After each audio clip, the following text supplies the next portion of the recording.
Okay, so we have learned different methods of solution for the pair of linear equation, and we have applied those methods to find the solution of a pair of linear equation, and we have also solved some practical situations, okay, practical conditions into mathematical conditions. We have derived them in mathematical condition and solved them by the pair of linear equation methods. Okay. So we have learned two different methods that we can use to solve the pair of linear equation, that is the elimination method and the substitution method. Now we will learn one more method which is derived from these methods only. It is not a different method, it is just a derivation of these methods, that is substitution or elimination. So let us learn the method which is derived from substitution method or elimination method. That method is cross multiplication method. That method is cross multiplication method. What is cross multiplication method? Let us try to derive it. Okay, so we have a pair of linear equation. We have learned about that general form of pair of linear equation is a1x plus b1y is equals to c1 or plus c1 is equals to 0. Then second equation is a2x plus b2y plus c2 is equals to 0. So this is a pair of linear equation. Now we will going to solve, now we will going to find the solution of this pair of linear equation by elimination method. Okay, so let us apply the elimination method to these two equations. This is the first equation and this is the second equation. So how will we apply the elimination method? First we need to decide that which variable we want to eliminate. हमें कौन से variable को eliminate करना है, सबसे पहले ये चीज को सोचना होगा. Let us eliminate x. मैं कहता हूँ let us eliminate x, ऐसा मैं मान लेता हूँ कि मैं x को eliminate करना चाहता हूँ. So for eliminating x, what I need to do? To eliminate x, I need to multiply this equation by a2 and this equation by a1. Okay, by a1. क्यों? Because a2 is coefficient of x in the second equation and a1 is coefficient of x in the first equation, and to eliminate x I need to equalize the coefficient of x in both the equations. So how can I do this? I have multiplied this by a1 and this by a2. So multiplying this equation by a2, you will get a1 into a2 a2x plus b1 into a2 y plus c1 into a2 is equals to 0, and we call this as the third equation. Okay, this is the third equation. And what will be the fourth equation? This equation will be multiplied by a1. So when I multiply this by a1, I will get a1 into a2 x plus b2 into a1. So this will give you b2 into a1 y. Then c2 into a1. So plus c2 into a1. This is equals to 0, and this is the fourth equation. Now what I can do to eliminate x? We need to subtract these two equations. हम इन दोनों equations को subtract करते हैं. तो when you subtract these two equations, sign change हो जाएगा. This will be minus, this will be minus, and this will be minus also. So by subtracting these two equations, you will find a1 a2x and a1 a2x. ये term cancel हो गया. यहाँ पे मिल रहा है b1 a2y और minus b2 a1y. So इसको हम as it is लिख देते हैं. b1 a2 minus b2 a1 into y. Okay, because y दोनों में कॉमन है तो मैंने y को कॉमन निकाल लिया. नाउ प्लस क्या बचेगा? Plus you will get c1 a2 minus c2 a1 is equals to 0. ये इक्वेशन बचेगा आपके पास. ओके, कैसे बचाया हमने ये इक्वेशन? ये हमने x को दोनों टर्म्स में से एलिमिनेट आउट कर दिया और एलिमिनेट करने के बाद फाइनली इस तरह का कुछ एक इक्वेशन हमारे सामने आ गया। हमने यहां पर y को कॉमन लेके ये टर्म बना लिया। नाउ क्या हम इस इक्वेशन से इस चीज को देख के y का वैल्यू डिटरमाइन कर सकते हैं? Can we determine the value of y from this? Yes, we can determine the value of y from this. The value of y obtained from this will be equals to y is equals to, this will give you c1a2 minus c2a1 divided by this a1 b2 minus a2 b1. This will be the value of y that you will obtain by solving this pair of linear equation. इस linear equation को solve करके हमने y का कुछ इस तरह का value obtain करा। Now you can see the value of y is dependent only on the coefficients and the constant term. You just need to determine what are the coefficients and what are the constant term, okay, and just substitute those values in this equation and you will get the value of y. मतलब मुझे पूरा solve करने की अब जरूरत नहीं है, अब मुझे हर बार इस तरह से सब्स्टिट्यूशन मेथड को लगाने की जरूरत नहीं है। मैं डायरेक्टली क्या कर सकता हूं, इक्वेशन को देख के इन सभी कांस्टेंट्स की वैल्यूज को डिटरमाइन कर सकता हूं और उन सभी वैल्यूज को इसमें सब्स्टिट्यूट करके बड़ी आसानी से y का वैल्यू फाइंड आउट कर सकता हूं। हमने जिस तरह से यहाँ पे y का वैल्यू फाइंड आउट किया, क्या हम x का वैल्यू भी डिटरमाइन कर सकते हैं? क्या x का वैल्यू भी फाइंड कर सकते हैं? यस, इसे यूज करके हम x का वैल्यू भी डिटरमाइन कर सकते हैं and the value of x that will be obtained, I am not solving for the value of x, value of x आप सॉल्व करेंगे कैसे? इस वैल्यू को, इस y की वैल्यू को किसी भी एक इक्वेशन में सब्स्टिट्यूट कर दीजिए। When you substitute the value of y from this equation in any of the equation, you will get the value of x, and the value of x that will be obtained is equals to, the value of x will contain the same denominator, that is a1 b2 minus a2 b1. And what about the numerator? You can observe this equation, this value of y, to deduce the numerator of the value of x. The value of x will have the numerator as b1 c2 minus c1 b2, and this will be the value of x that will be obtained by substituting the value of y in any of the equation. So this will be the value of x, this will be the value of y. Now you can see यहाँ पर x का value भी सिर्फ और सिर्फ coefficients और constant term पे depend कर रहा है।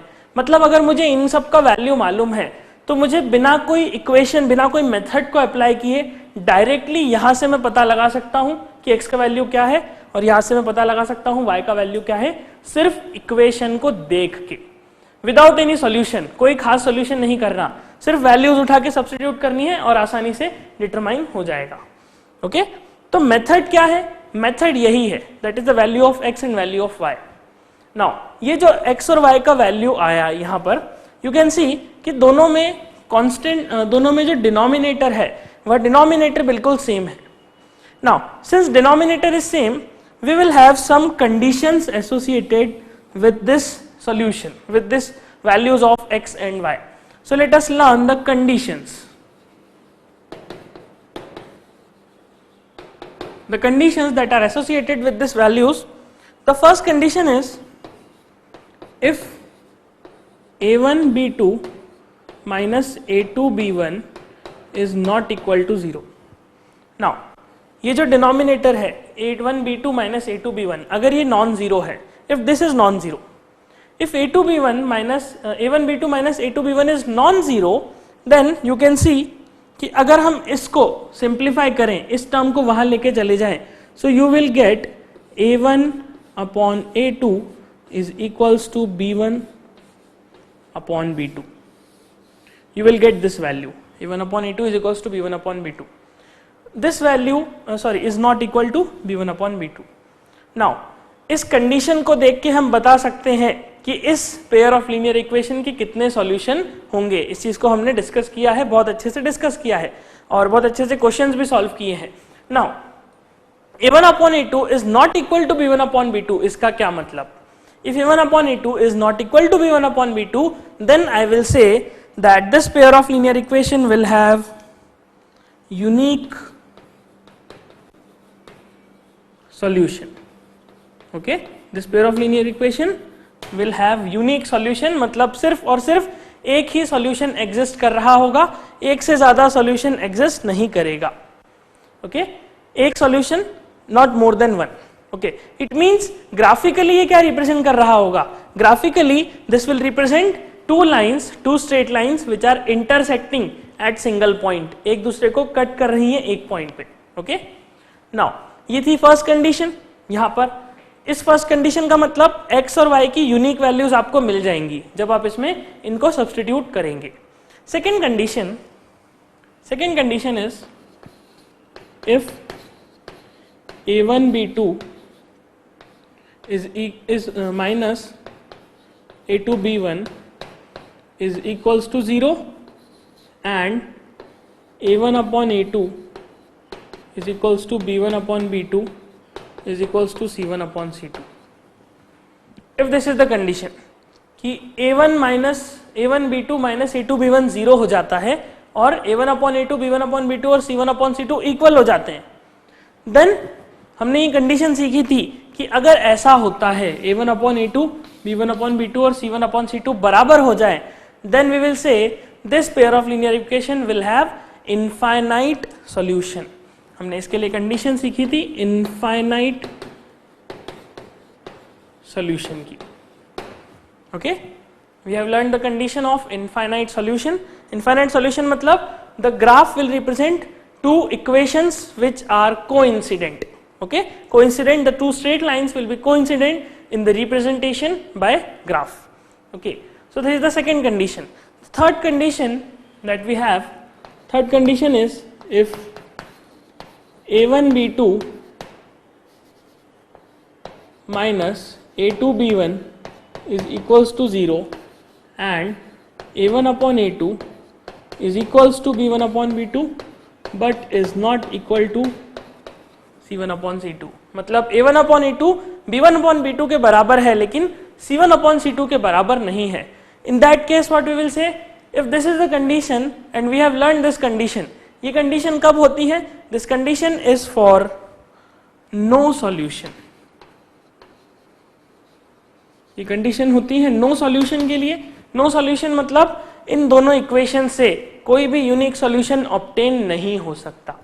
ओके, इन दोनों इक्वेशन से कोई भी यूनिक सॉल्यूशन ऑब्टेन नहीं होगा, सॉल्यूशन ऑब्टेन ही नहीं हो सकता. मतलब ग्राफ पे they will represent two straight parallel lines.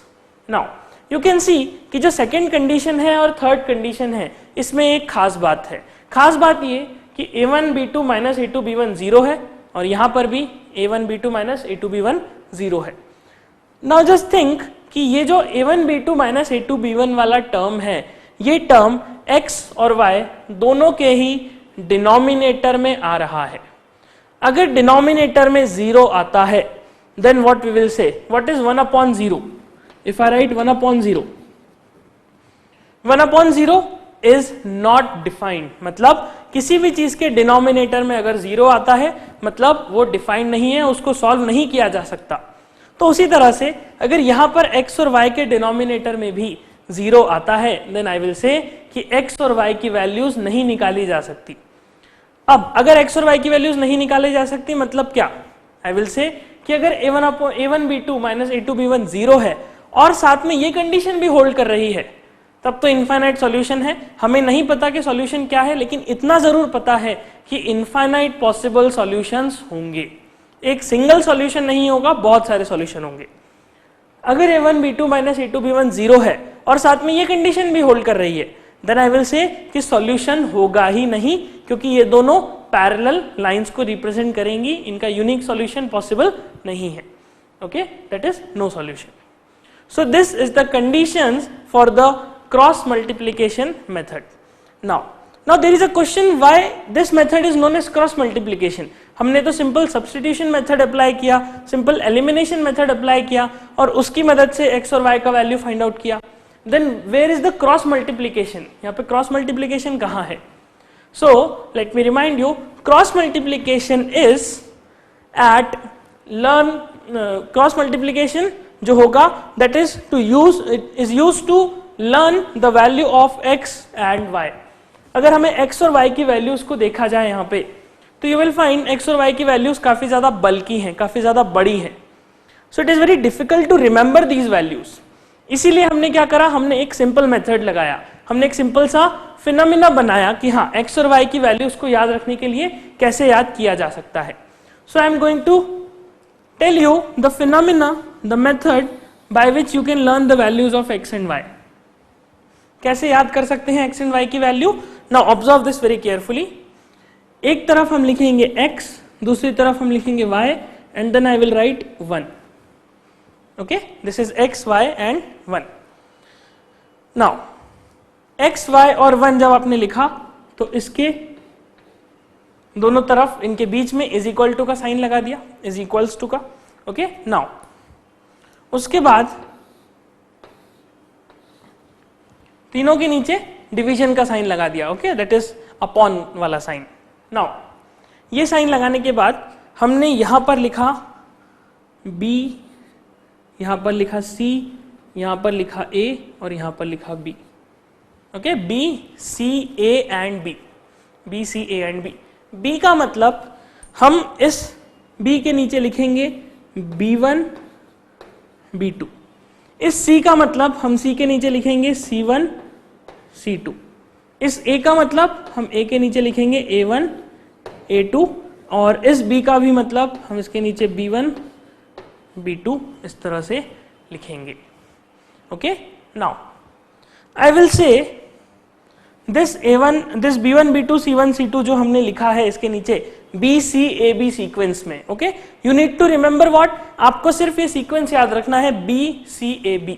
Okay, b c a b इस तरह से लिखा गया सीक्वेंस में। Now I will say this will represent x divided by, x के नीचे आएगा b1 c2 minus b2 c1। Okay, क्या आएगा? b1 c2 minus b2 c1। अब देखिए जब हम ऊपर से नीचे जा रहे हैं then this will be positive और नीचे से जब ऊपर जाते हैं so this will be negative. This is a sign convention, ऐसा आप याद रख सकते हैं। b1 c2 पॉजिटिव, नीचे से ऊपर गए दैट इज b2 c1 तो ये हो जाएगा negative. So this will give you b1 c2 minus b2 c1। Okay, this will be equals to, अब जैसा हमने यहाँ पे b1 c2 के लिए किया, b1 के लिए और b और c के लिए करा, वैसा ही y के नीचे हम c और a के लिए करेंगे। What I will say that y divided by this will give you c1 a2। c1 a2 मतलब c1 a2 कहां से नीचे, ऊपर से नीचे की नीचे से ऊपर? c1 a2 is from top to bottom, ऊपर से नीचे जा रहे हैं तो c1 a2 will be positive. So this is c1 a2 and उसके बाद c2 a1। c2 a1 कैसा है? नीचे से ऊपर, so I will say this is negative, so this is minus c2 a1। Okay, this is y is equals to 1 divided by, जैसा हमने x के साथ किया, जैसा y के साथ किया, सेम यहां पे भी करना है। कैसे करेंगे? a1 b2, this is a1 b2। Okay, a1 b2 कहां से है? ऊपर से नीचे, so this is a1 b2। Then a2 into b1, a2 into b1 कैसा होगा? This will be negative. Why? Because ये नीचे से ऊपर जा रहा है। So minus a2 b1 and this is the condition for cross multiplication method. This is basically the cross multiplication method. So you can see this is the cross multiplication. ये जो method हमने लगाई है ये होता है क्रॉस मल्टीप्लीकेशन। तो कोई अलग चीज नहीं है, सिंपल सा हमने x y और 1 लिखा और यहाँ पे b c a b लिखा और b की जगह क्या लिखा? b1 b2, c की जगह c1 c2 और a की जगह a1 a2, अगेन b की जगह b1 b2। Then x upon this b1 c2, नीचे से ऊपर गए तो minus b2 c1, then c1 a2 minus c2 a1, then a1 b2 minus b2 a1. So in this manner we can find the value of x, y. Okay, x and y का value हम यहाँ से determine करेंगे. किस तरह से इस method को अप्लाई करेंगे that we will learn by question. Okay, so this is the basic theory for the cross multiplication method. You can note this, then we will continue.